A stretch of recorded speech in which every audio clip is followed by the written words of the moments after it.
What is up, BookTube? It is Monty, and today I'm doing... The plan is to do like a reading vlog situation, which some people seem to really enjoy, some people don't really fuck with, but at this point in time, I am not motivated to film literally anything. Not that there's a lot that I have to film. I was gonna do like a February wrap up. I'm probably just gonna do like a quarterly wrap up and combine March and February. So I don't know what I'm doing. I don't usually do these long vlogs. Usually usually my reading vlogs are very like book centric. And this one really isn't. This is just kind of a lot of stuff that I need to get through because my goal was to catch up on some backlist arcs. And I have some of the books that, have already been published. I grabbed like a physical from my library. So my goal is if I can get through like these books this week, which is very ambitious as you're about to see. Maybe I can spend the rest of the month catching up on those, giving my patrons their reading vlog. Like, I can just not be in my head. I've been in my head a lot in March, partly because I didn't wind up filming that February video. But then I've also just been like, I don't know. I've been thinking back to like 2020 and how like for that mid-year wrap up, I had read like 40 something books. And this one, I'm nowhere near 40. I just do not ever feel like reading, and I don't know. Like, usually I just like go with it. And for a long time on my channel, I just went with it. But for a long time on the channel, there wasn't almost like 3,000 people here. So like that's been, I feel like a lot of my old advice like just doesn't seem to translate to the Monty that has almost 3,000 people here. So I'm working through that. That's what I'm working through. So I guess I'm going to start off by showing you some of the books I'm going to get through. I don't know if I'll actually get through all of these. Again, this is like a pipe dream. The first one I don't actually have a physical for, and that is Grown by Tiffany D. Jackson. That is my The Choices book club pick for the month. So we'll be discussing that later on in the month. I need to get to it. I didn't actually look to see if my library has a copy of that. I should probably get on that. But I do have an ARC, an e-ARC of that, so I'm just going to be reading that. And then if I like it, I'll go out and purchase a copy, trying to save money here, So that's what we're reading this month. Looking forward to that one.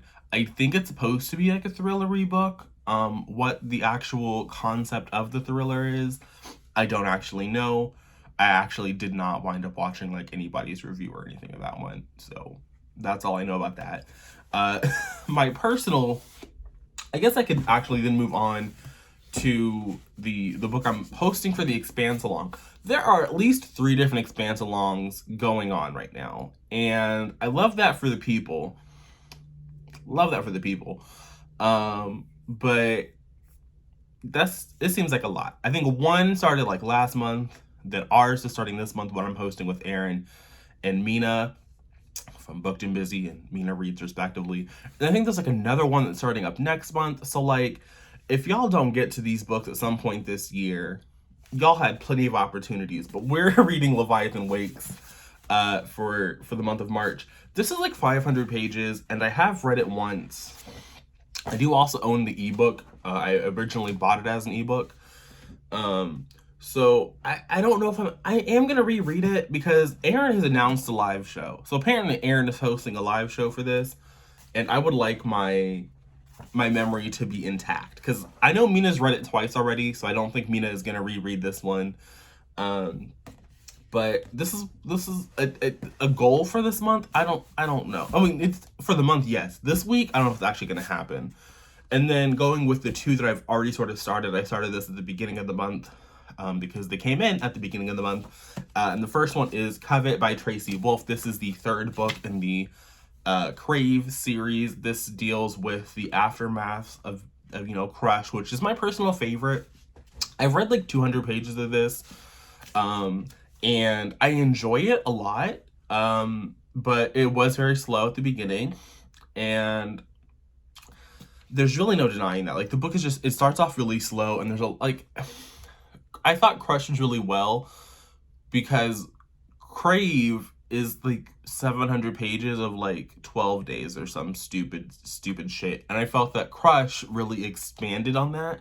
And then Covet kind of slipped back into those not so great tendencies that we had established with the first book. And I also felt that Grace as a character had kind of like, I don't know.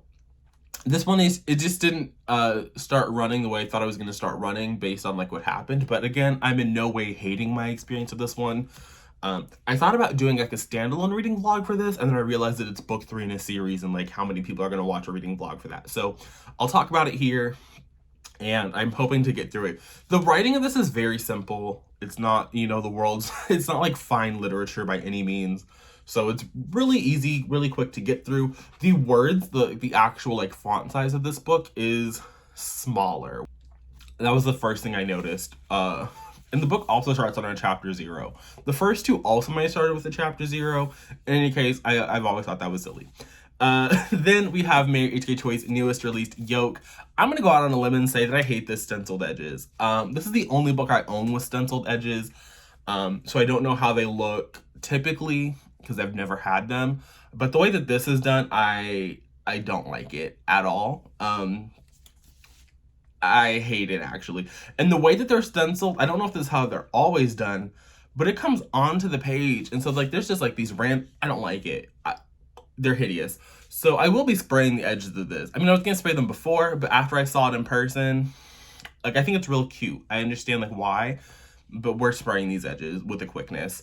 This is the story of Jane and June. I believe June is the older sister. There's going to be some identity theft, I think, that's going to be occurring in this. This book does have a list of trigger warnings at the beginning, so I think Mary tweeted out a picture, and so I'll include that over here on the screen somewhere, just so we all can be on the same page about what the triggers are for this. 'Cause I've only read a couple of pages. I've read up to page like 60 something.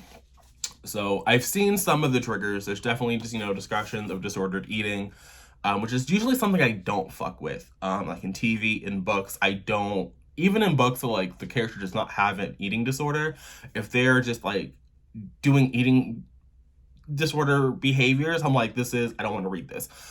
But Mary, we're gonna get through this. We're gonna get through this together. And I'm loving it, you know, it is what it is. Then I have a book that I think I was supposed to read last week with Aaron, again, from Booked and Busy.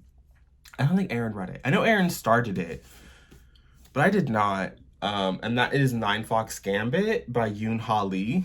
So that's a thing. We're also supposed to be reading The Evening and the Morning by Ken Follett, which is a prequel to, what is that? Some book he wrote. It's a prequel. It's supposed to be set in like the Middle Ages, the Dark Ages, some like ye olde times. I don't know if I'm gonna like that, but I have it from the library. But that's another chunker, and I have not at all started. And I didn't talk to Aaron about it because Aaron tried to host, I think they were reading sprints. Aaron don't ever say nothing. She'd just be sending Zoom links. So maybe they were reading it last night and I am none the wiser, but that's what I'm going to get through. I think this is a very, you know, ambitious, this is like people's whole month's TBRs. And I'm over here like, I need to get this done this week. So I'm going to enjoy my coffee. I should do some reading before work. So maybe I'll be, you know, actually responsible and like hold myself to that. But for right now, I'm just gonna drink my coffee and I'm going to watch some YouTube-y stuff and procrastinate some more. But I'll check in with you guys in a little bit and we'll see. I say a little bit, it'll probably be like nighttime. So here's the thing. I have finished reading Yolk by Mary H.K. Choi, and I'm just gonna do a quick little updatey thing. So I was reading it last night with Aaron and Mina and Justice and Alana on some Zoom sprints, and I didn't really feel like updating in the middle of the night because I was just, I don't know, there's like something about Yolk that like, it's really hard. I don't really, how do I talk about this? I think that I know that I've enjoyed all of Mary's books, from Emergency Contact to Permanent Record to Yolk, and each time I just love them more and more. But this one it hit differently, and I don't quite know how to talk about it really, truly, honestly. I just know that this one hit really close to home, and I don't want to say that I felt seen, but we were definitely reflected. I don't really know if there's like really a difference between like being seen and like being reflected, but I do think I found myself reflected in Jane, and I really appreciated her story and the arc that she had to go on. June, again, I thought it was like the whole book is just really loved it. It's also one of only 3 books that I've ever read that got me close to crying. There's still only one that has actually made me cry, but 3, I'm gonna count, like we have 3 books that have like gotten me there. So it is a heavy book. It's not a fun light romp about these sisters, and it does tackle a lot. So just know that going in. But I need to go to work, so I'm gonna go now, and I'll check in with you guys later. Okay, so slight change of plans occurred. I was supposed to, as I think I said in the car earlier this morning after I got done talking about Yolk, I was going to read Covet by Tracy Wolff. It was a Wednesday, which is normally like the busy day at work where I don't really have time to like read.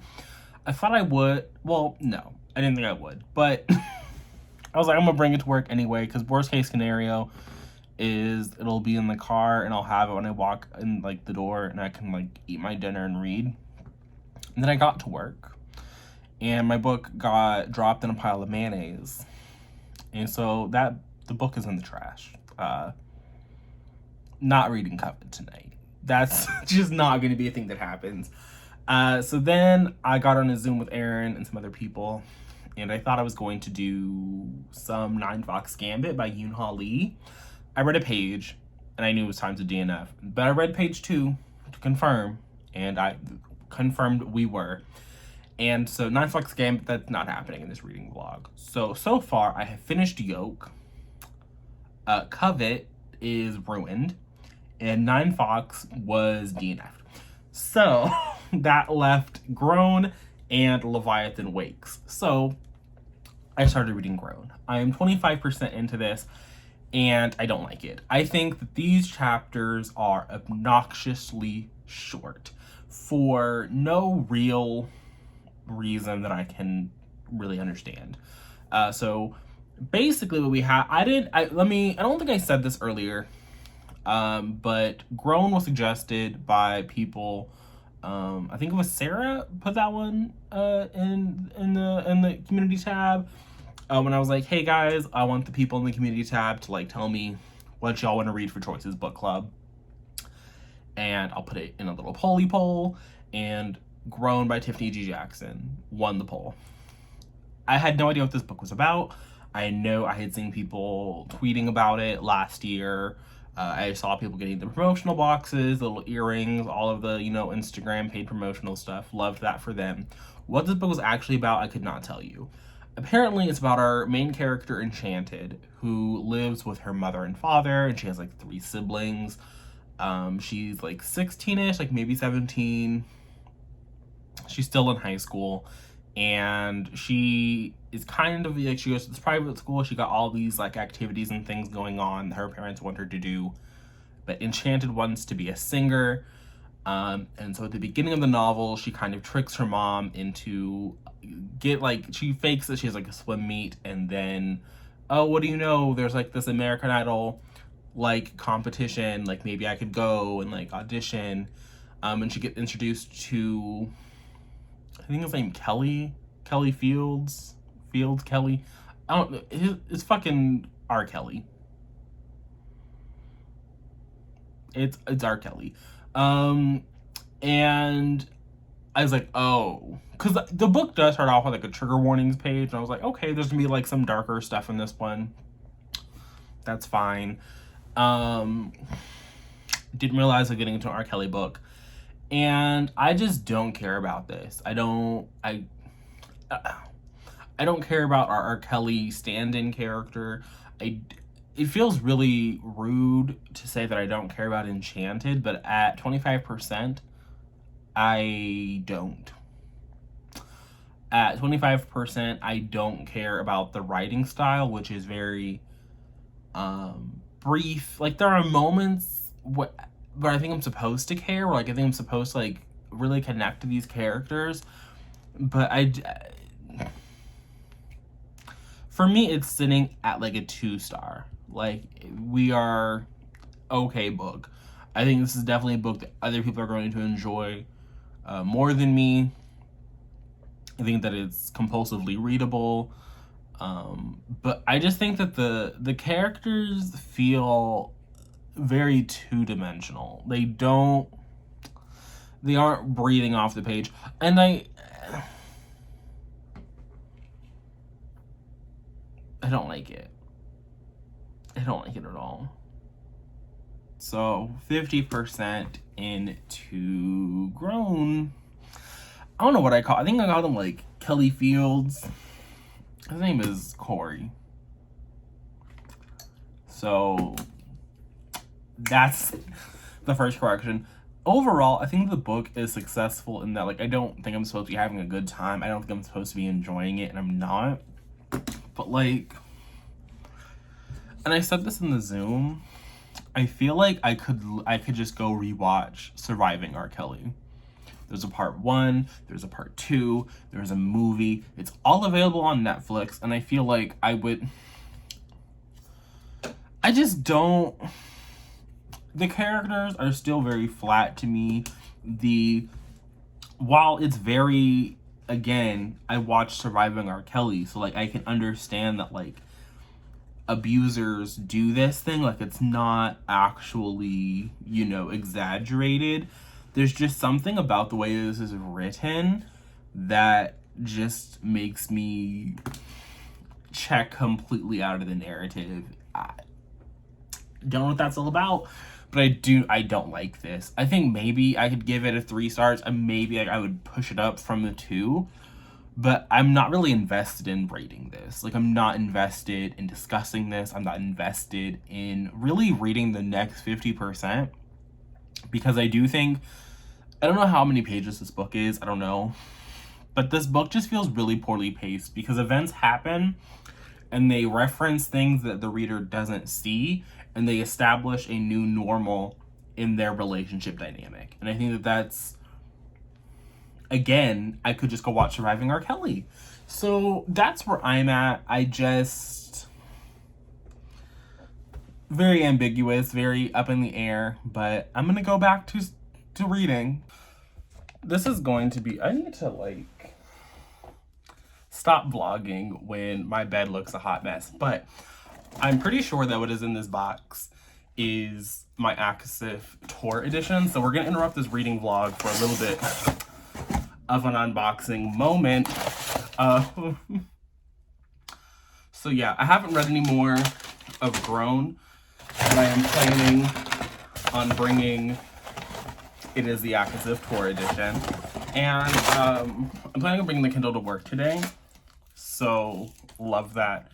For me, I'm gonna hope that the Kindle doesn't drop into some mayonnaise today, but you love this. I'm just taking off the plasticky things. Why is that? I'm gonna assume that's intentional. I'm gonna have to look at there's like a line.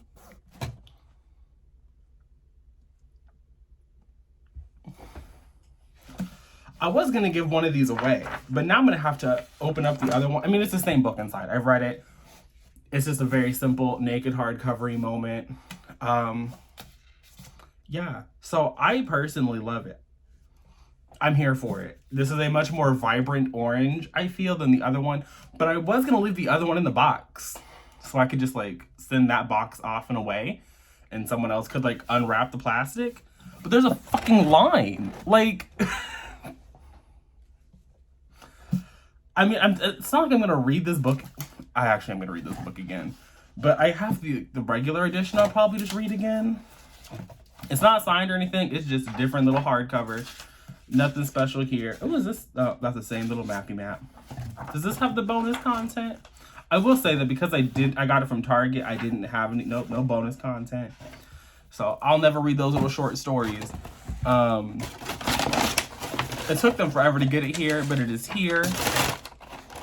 So that's all that this update was.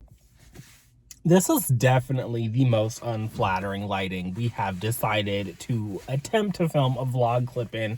But I got home and I can't remember if I updated, or I couldn't have because I was reading it while I was at work. But I got to like 60%, so I'm checking it a little bit earlier.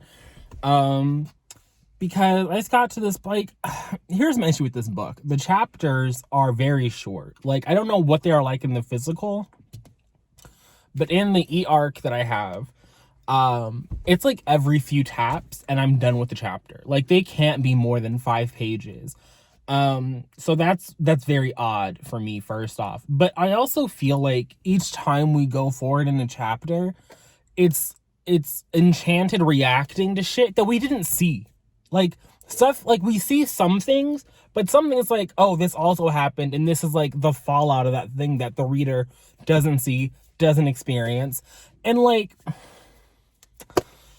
I don't want to say that I want to see these things. Like, I don't want to see that, but I feel like seeing the fallout is like just not the moment. It's not the move. It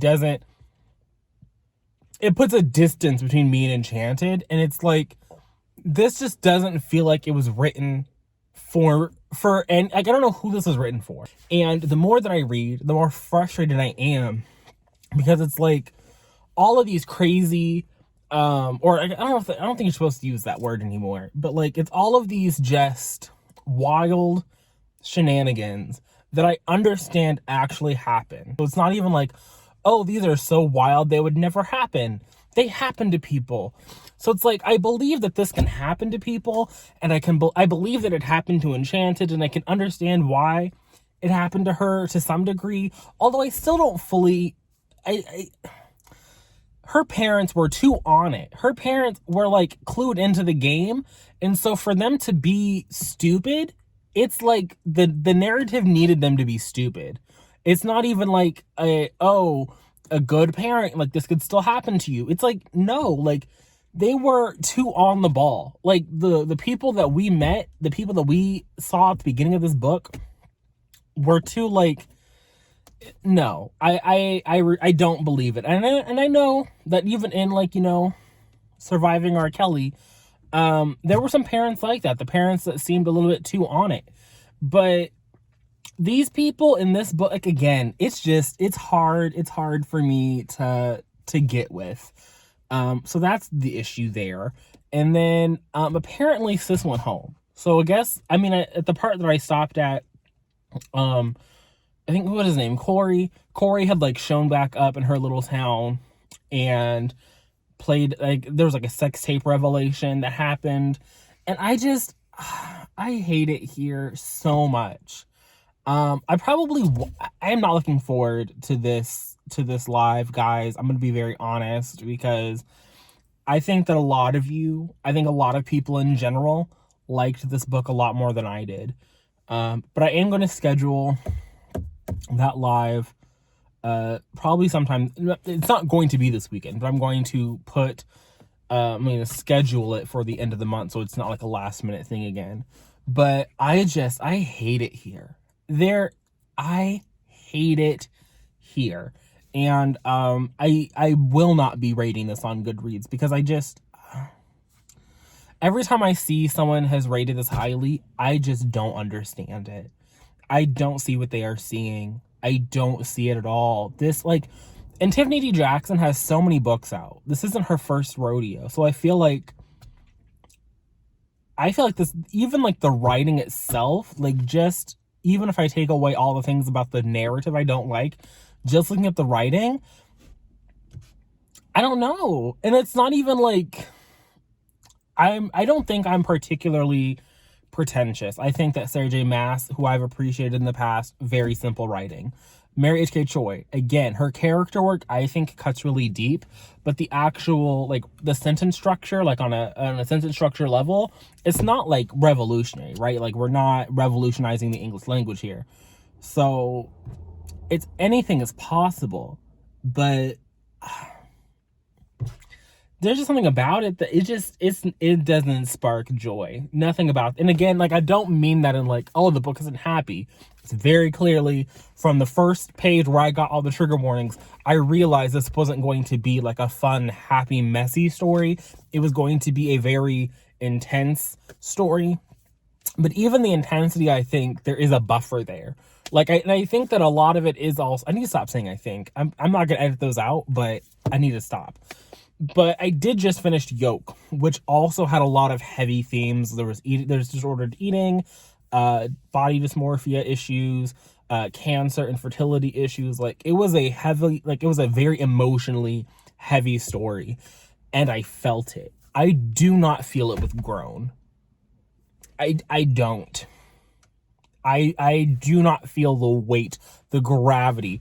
Like, it's obviously, I feel like Enchanted is in a very bad place because of everything that's happening with her and Corey, and even her friendship kind of imploding with Gab. Was it Gabrielle, that character. So, like, I feel bad, but I want better. So I'm gonna go inside. I'm gonna go home inside now. I'm gonna do some reading. I'm going to eat my Chipotle, and I'll check in with you guys later. Okay, so I think last night in that poorly lit clip, I said that was going to be my last update until I finished. Well, that was a lie, because here I am. And I definitely have not finished this book, to my eternal dismay. I have not found a, like, appreciation for this book that I did not have, but it is what it is at this point, essentially. I still do not fuck with it. I still don't see the appeal of it. I'm not entirely convinced that there is an appeal, if I'm being honest with you guys. So that's where I am. But I read 20-ish% before I had to go to work today. And in that 20%, I think we left off talking about how the sex tape got leaked. If not, there was a sex tape that was leaked. Enchanted is swearing up and down that it's not her. Everyone is kind of like thinking it's her. Who knows who the fuck it is.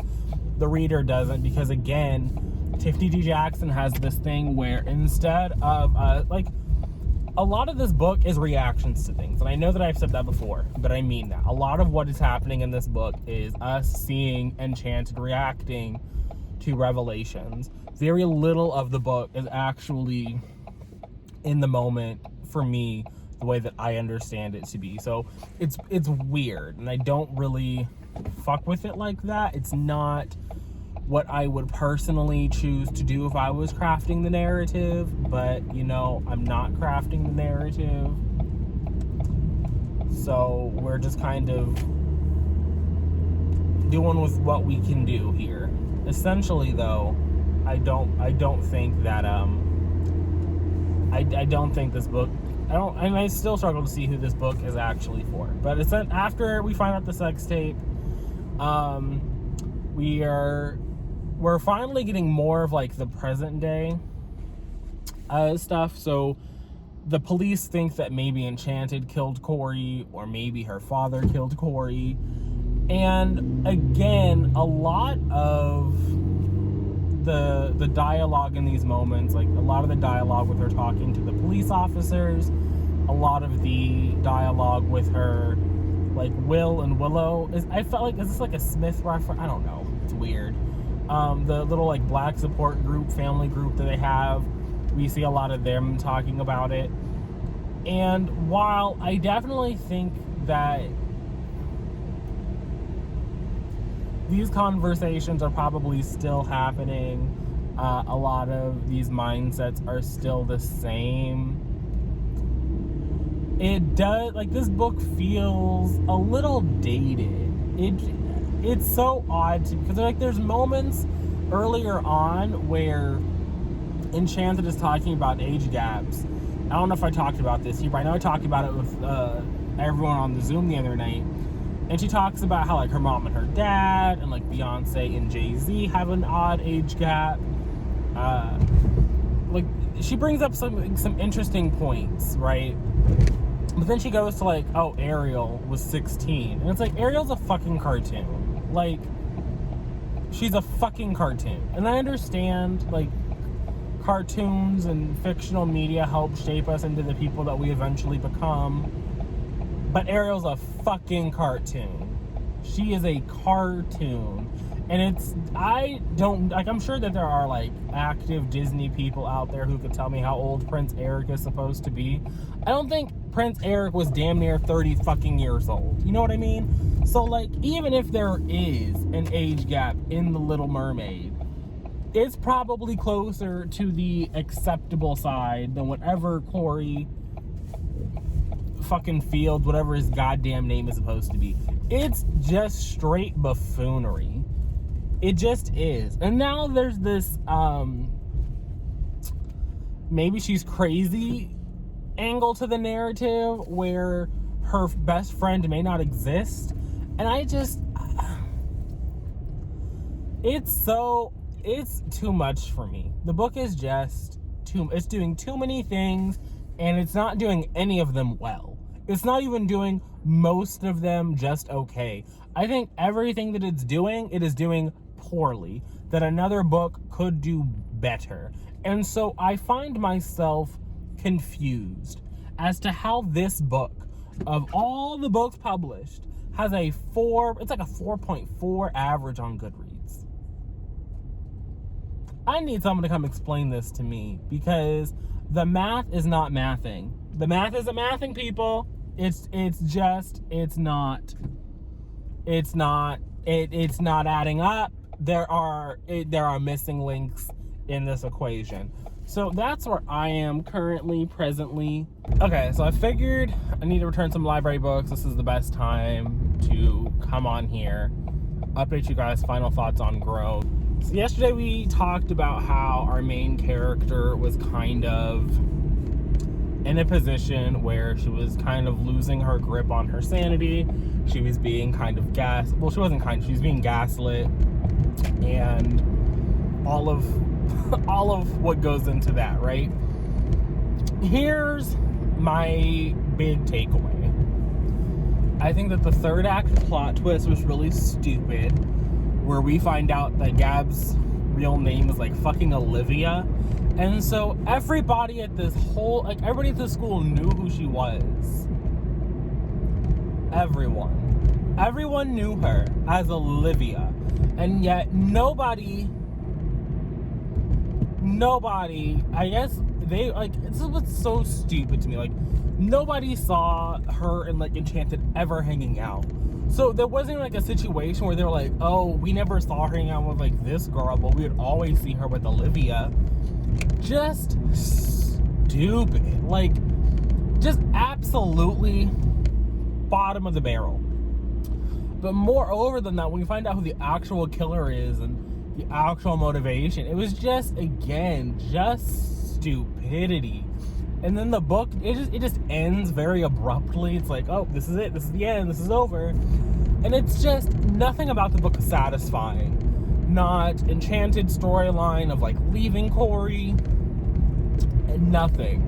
It was all at the same level for almost 400 pages, which I think is unreasonable. I think there should be some peaks and valleys, and you could see them attempting that. You could see Jackson attempting to create those, but because everything was a reaction to something else, it's never like, oh, we see her, you know, in this situation, and then we see her have to, like, overcome this situation or whatever. It's like, oh yeah, that happened, and this is my reaction to it. Well, after the fact, it was just unnecessary. We also kept going back and revisiting this sex tape, and was it enchanted? Was it not enchanted? Up until, like, literally the end of the fucking book. Like, it was just, it didn't work. Ultimately, I said this on my Goodreads review, reading Grown felt like I was reading an outline. Partially because the chapters are so short, but also because we don't, like, that and I said this in my Patreon live sprints, where there's this balance between, I don't really know if I want to advocate for, I want to see this black girl get abused, or, you know, like, it's not what I didn't want my review to ultimately boil down to. My criticism is, we didn't see her get abused, so the book is garbage. That's not really so much what I'm saying. I mean, I can understand the getting there. Like, I can understand someone walking away with that being my argument. But, like, there was just something about the way that it was depicted. I think because I got the trigger warning, I was expecting the book to be, I don't want to say grittier, but, or like traumatic, but I just expected the book that would go there. And I don't know if it was Jackson's writing or the fact that it's marketed for children. There was just something about all of the moving pieces that never came together for me. They never created a coherent story that I wouldn't say that I was promised, but that I had been warned I was going to get. Like, I was warned I was going to get these really deep things that were going to cut very deeply, and I didn't get them. I felt that the book overall was incredibly underwritten, because again, it felt like I was reading an outline of these things. It felt like I was getting literally the bare bones of what I needed to get in order to appreciate the story that Jackson was trying to tell. And because of that, because I was getting the bare bones, because I was getting what read like an outline, I didn't appreciate it. I didn't care. I wasn't invested in anything that was happening. I also don't believe that Corey was well developed. The person Enchanted talked about was never the person that I saw. That was where it really came down to it for me. So all of that is to say that over the course of reading Grown, I did not come to find a better understanding. I did not come to appreciate the book more. So here's the thing. I think I said I was gonna read Malibu Rising earlier in this vlog. That's a lie. I picked up, what is this book? One Last Stop by Casey McQuiston. It's their follow-up. I don't want to say follow-up. Follow-up to me implies that there's like a direct correlation between the two works. It's not. It's their sophomore novel, and I do not like it. I've been doing some reading sprints over Zoom, and let's get into it, shall we? This book is about our main character, August Landry, I think that's the name. They're originally from the South. They were, I believe, living in New Orleans, but they moved around a little bit for their college years. They couldn't seem to quite find a university that was a fit for them. They have recently, and by recently I mean like page 1 of the book, come to New York City. They're going to go to college, do their little college-y things. Love that for them. And I don't like anything. Shortly into August's new life in New York City, she runs into this girl on the subway, Jane, and this is the love story situation that is currently unfolding. This book, the prose is odd. I don't know how to describe it. I couldn't tell you if it reads like Red, White, and Royal Blue, because I read that years ago at this point, like what, 2018, 2019? Years ago. And I don't even know if looking back, I know that I enjoyed Red, White, and Royal Blue, but there were some quirks to it where I was like, we're just gonna get over it, right? And I did get over it for the most part. I was still getting back into reading heavily. My channel was very new. I was shocked and, amazed when St. Martin's Press gave me the arc for that one. And then kind of, I think that the issues I'm having here were also present in Red, White, but I was just more interested in the male than I am in the sapphic relationship. But I also think that the sapphic relationship is a little weird. Henry and Alex had that sort of like rivals to lovers, even though it was like one-sided. Here, Jane not Jane, my bad, Jane. Jane hasn't done anything wrong yet. She might, but as of right now, it's all August. She like stalks Jane on the subway. It's a little weird. There was a moment where we had to read about August getting on the subway and like watching Jane from a distance, and it was just weird. It was weird. Didn't like it. And then because I do follow Casey on Twitter, I've seen them tweet about this book for the past like year and a half. And when I went to the signing, I'll leave that linked up in the cards. They talked about what One Last Stop, like sort of like the basic premise was. So like I understood what this book was going. I've known what this book is, well, not known. There's been a lot of me sitting with what the book is going to be for a minute, right? And so there's just something about this like stuck out of time with Jane that isn't working for me at 25% into this book. Um this feels a little foolish to have like started because I do want to get this edited and wrapped up in time for tomorrow. So we're gonna finish One Last Stop months before I intended to. I'm gonna talk about it here in this vlog and not in a standalone review. We'll see how that works. But as of right now, I'm not in love. I'm not vibing the way I want to vibe with this narrative. And I'm kind of, I don't want to say upset about it, but I'm upset about it. Like, that's just kind of what it is. I don't like August as a protagonist. I think her mom and her mom's storyline is far more interesting than whatever is happening here. I don't know if I'm going to care about August investigating what's happening with Jane. Casey does write romance. This is a romance novel, so I'm expecting some kind of happily ever after. This isn't, you know, general fiction. It is a romance. So whatever, I think that's also kind of like, this is why this weird out of time situation is an odd plot point, a plot choice for this kind of a story when it's not a general fiction novel. It is a romance. So that we know going into this that there is going to be a resolution that the reader is meant to find satisfactory. I don't expect Casey McQuiston to subvert those expectations. Based on everyone I know on Goodreads has given this 5 out of 5 stars. And maybe this is just another case of like, this book is just for other people and it's not for me. But I do wish that I was enjoying things that I was reading a lot more than I am at the moment. And that's kind of like putting me, I was already in a really weird headspace before I started this reading vlog. And I thought that this reading vlog would be a way to like pull me out of it between Yolk. And Yolk did, like Yolk, I had a really, saying I had a good time reading that book, it feels wrong.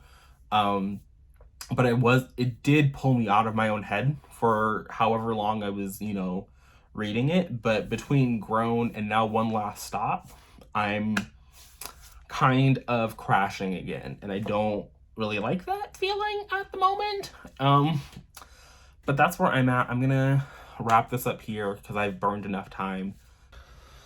So I don't remember where I left off with you guys updating about One Last Stop, but 55%, and I do not like this book. I don't like it. On last night's Zoom, I'm about to, like, this is, I don't really know how to phrase this because on one hand, I appreciate that this New York is not all white people. At the same time, I feel like I'm not getting enough white people. Like, I appreciate the diversity. I like diversity being acknowledged. I think that for me personally, I'm not really here for Casey McQuiston writing it. And I appreciate that this time our protagonist, August, is the white character. She's not writing from the point of view of a biracial Mexican American. Like, we've elevated, I guess. But the story where Jane can't remember anything until this white girl comes into her life is a little suspect for me.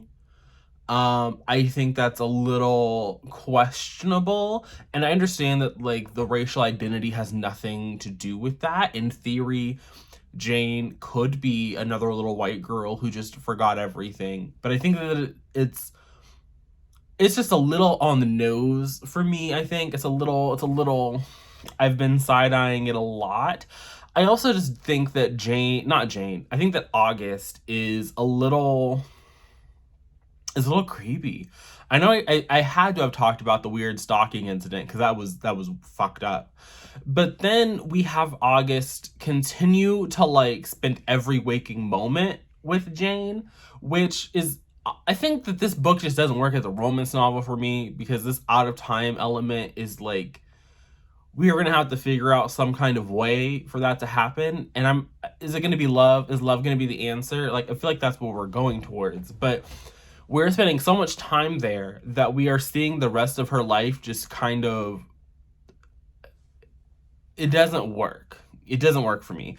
I think that a lot of the criticisms that everyone else had about Red, White, and Royal Blue about the book being too long is where I'm at now. Because at 55%, I think we could be done. Like, I think that we could start wrapping this shit up. Like, I don't understand what we're gonna do for the next 45%. I'm not looking forward to that at all.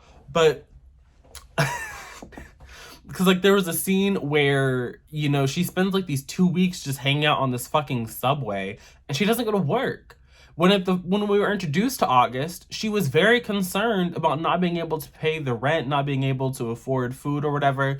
So she hasn't been going to work. She was miraculously not fired, even though this company, the diner where she works at, is going under. Like at the end of the year, they're not going to be able to renew the lease. So the idea that they would keep on an employee who wasn't doing anything doesn't make sense to me. I mean, I guess if you're like, you know, you're gonna go out of business, like it doesn't matter, but just get rid of the girl. And then she's been hopping around from so many different universities trying to figure out what she wants to do with her life, like trying to find where she wants to like settle down or whatever, that she's about to graduate, which is convenient because we never see homegirl go to class. So it's like, I don't understand. I do not understand how everybody I know gave this book 5 stars. Because it's not. And I can appreciate liking Casey McQuiston. I've met them. I thought that they were really kind, really personable. I will forever appreciate the Red, White, and Royal Blue book signing I went to. Got to meet a lot of fun people. Got to have a lot of great interactions with them. So, like, I like Casey. I think they're a good person. I think that in person, they're just as great as they are online. Like, I think that they're a wonderful individual. But this book just is not, it's not slapping. And maybe I did shoot myself in the foot because I read Yolk and I read A Court of Silver Flames.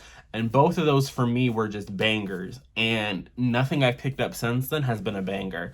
We have just been mediocrity, essentially, which is fine. You know, publishing needs mediocrity. You know, everybody can't put out a banger, but it's not enjoyable for me. And I'm really struggling to see where the 5 stars is coming from. If it's just because it's Casey and it's a sapphic release, like that's fine. I'm happy. But the actual content, like the story here, not 5 stars worthy. Not even like the writing. The writing, I think, is actually worse than Red, White, and Royal Blue. It feels very stilted in a way that book did not feel for me. It's just odd. So maybe the final like published draft will be different. But I really thought I was gonna like this. So this is kind of a shock to me. But I'm gonna go take a shower and get back to doing some reading because it's getting pretty late. What time is it? Trying to do this on the Kindle was probably a bad idea because it is currently 10 o'clock and I'm supposed to go live in 2 hours with the patrons, and I thought I would be editing this and I have 45% to read. So I'll see y'all later. Check in when I've read some more. I've read 75% now. We are there. We are in the home stretch. And I still hate it here. There is still so little to actively enjoy about this goddamn book. But it's okay. Like I said, we're almost there. When I get done, that NetGalley score will go up a little bit. So, like, it's not a total wash, but man, I hate it here so much, you guys. So we found out in the most recent portion that I read that Jane knew August's uncle who disappeared in the olden days. I say the olden days, it was like the 70s, this man disappeared. We also found out that that August is named after this man and that he was queer in some way, or at least that's the illusion that I got, which I don't know how I feel about Jane's storyline being so closely tied to the Landry family. Again, it's feeling very odd to me. I don't really like it. I do think that this book feels more general fiction than romance. And I say that as someone who does not read a lot of romance, so I'm sure that there are plenty of books that have, you know, speculative elements that are considered romance. I know that, like, paranormal romance is a thing, so, like, I understand that there are genre levels to this, but I think that I don't feel that the connection is too... Oh, we also had to read a sex scene. That was what we also had. We had to read about them having sex on this nasty ass subway. And I was like, you know what? Fine, the subway broke down. Y'all can have sex in the subway. But then people were going to work, and I had to hear about Jane tease, and I was like, this is too much, because we know that people can see Jane. Okay, we know that people can see her because she's calling into the radio. So, like, I don't... It's so bad. I hate it here. So, like I said, I only have 25%, but maybe this will be, like, grown, and the book will just randomly end at 93%, and hooray, hooray, happy day. It's about to be 11 o'clock, so I'm going to go ahead and schedule those Patreon reading sprints, and then I'm going to get back to doing some reading, so y'all can see this, because I'm suffering, and I refuse to suffer in silence. So hate that for me. Right now, I do not recommend this book. So there are a lot of books coming out in June, but at this point, of the ones that I've read, I'm still only recommending Ace of Spades. I think that book just slaps, and there is queer rep in there, so you can have some fun queer rep for Pride Month. So this is how we're going to end today's video. One sec, I need my blanket. So let's talk about one last stop very briefly, shall we? I did not like this book. If I'm being honest, I could, in my heart of hearts, give it 1 star. I'm not going to. I'm going to give it 2. But I don't think this was a good book. I think that it was poorly paced. I think that the actions didn't make sense. I felt that the romance in it was heavily one-sided. And it made me uncomfortable. It just made me uncomfortable. I'm sorry. Like, August made me uncomfortable. There was a moment towards the end where we kind of started finding out about Jane's relationship with August's uncle, and how August's uncle wasn't actually dead or, like, disappeared. And, like, there was a moment after she found this out where she had, like, an altercation with her mother until she stopped talking to her. And it's like, I understand that you and your mom are not getting along right now, but your mother has literally dedicated her entire life trying to find her brother, and you know what happened to him, and you aren't gonna tell her. And that just seemed unnecessary to me, especially because she was mad at her mother for not giving up on this old case situation. And it was kind of like the same through line that I had for the entire story, where it's like, you just met this random mystery girl, and she dove headfirst into trying to figure out what she could do to help Jane. But this person, like, her actual family member whose case has been in her life her entire life, it was weird. It didn't make sense to me. Like I said in the most recent update, I felt like this is more speculative than romance, and when we kind of got the ending, it felt like I was watching a movie, and, like, not a movie I was particularly invested in. It was just, there's something about writing these really odd, there's something about writing a romance where at like 5 pages, 15 pages from the end of the book, you have a situation where the main couple isn't together because it's a romance. Like, so we know that they are going to appear, and I don't think that it's just like the tension for me is never there.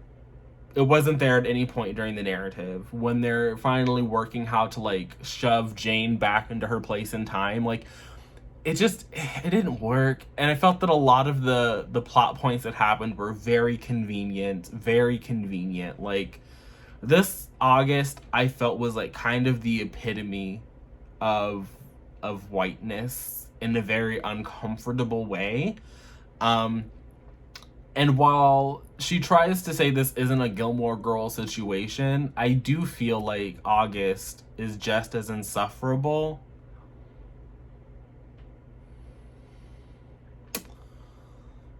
Because Rory Gilmore is she's a trip, right? And I think that it was kind of highlighted how much of a trip she was in A Year in the Life. And I feel like August never had to confront any of that either. And so the convenient way in which the story ends is weird. What August chooses to do with her life is also weird because, again, it doesn't feel like it's a calling she has because she does not care about her Uncle Augie, and she only really looked into his life because of Jane, and she was only interested in Jane because she wanted Jane to fuck her. And so for her to like become some Veronica Mars private investigator living her Jessica Jones fantasy, why? Like, this book, it just doesn't make sense. And I don't think, like I said, I think I said this, I don't think it's well paced. I think that it's entirely too slow. I don't think that the romance was there. Like, I don't know if the Sapphics are so starved for content that this is what they should get. I feel like they deserve a little bit better. Like, I feel like this is, I don't want to say insulting, but insulting. I was highly uncomfortable the entire time I was reading it. I don't recommend this book. I don't know who would want to read it other than people who really enjoyed their first book, but I think that this book is just not good at all. Like, it's just not, it's so bad. I hate it here. So that's where I'm ending this week-long reading vlog. Technically, I think I started this on a Tuesday and it's only Sunday, but I try to put out videos on a Monday.